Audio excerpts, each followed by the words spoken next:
គោលម្ដងពីរដែលខ្ញុំមកចូលរត់ថ្ងៃនេះទី1រត់គឺដើម្បីសុខភាពការរត់ព្រឹកឡើងគឺសុខភាពល្អធ្វើអារម្មណ៍យើងស្រស់ស្រាយប៉ុន្តែអ្វីដែលពិបាកហ្នឹងគឺខ្ញុំមិនអាចរត់បានរាល់ថ្ងៃទេដោយសារយើងម៉ោង1ម៉ោង2ប្រហែលដេកពីព្រឹកឡើងម៉ោង7 8បានងើបអញ្ចឹងវាការងារវាច្រើនណាអញ្ចឹងតន់មានអាកាសល្អចូលរត់មួយគេសប្បាយជុំគ្នាយើងក៏មករត់ដើម្បីសុខភាពទី2រត់ថ្ងៃនេះគឺក្រុមប្រធានបទយើងគឺ10000ជំនាញដើម្បីកុំ10000នាក់ប៉ុន្តែអ្នកបងប្អូនដែលចូលរួមថ្ងៃនេះក៏ប្រដើម្បីសុខភាពផងក៏ដើម្បីចូលរួមកាយវិការជួយទៅដល់កុមារបាទសាសាឡាយើង10000នាក់បាទហើយអ្វីដែលមួយទៀតនេះគឺថ្ងៃនេះគឺគេជំរុញទៅលើការអាន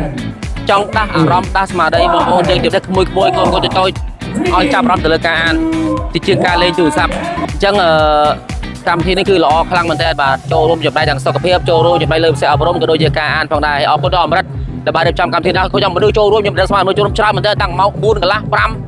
មនុស្សចូល10000នាក់ឯហ្នឹងច្រើនមែនទែនបាទច្រើនមែនទែនសិស្សតែអ្នកធ្វើការទៅទាំងតែអ្នកដែលមួយនៅរៀននៅអីមកពីតូចដល់មនុស្សចាស់ហើយអ្វីដែលពិសេសហ្នឹងគឺមានវត្តមានដល់ខ្ពស់អាដាមបណ្ឌិតសុភាចា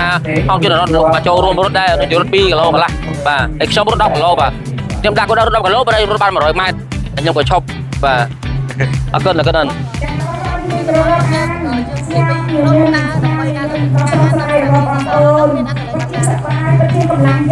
តែតើនឹងកម្មវិធីនេះគឺមានអត្ថន័យ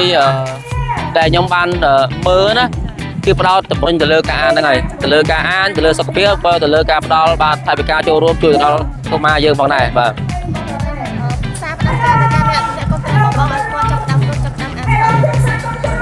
ផ្ដាំទៅណាព្យាបាលក៏ដូចជាក្មួយចង់ឲ្យគាត់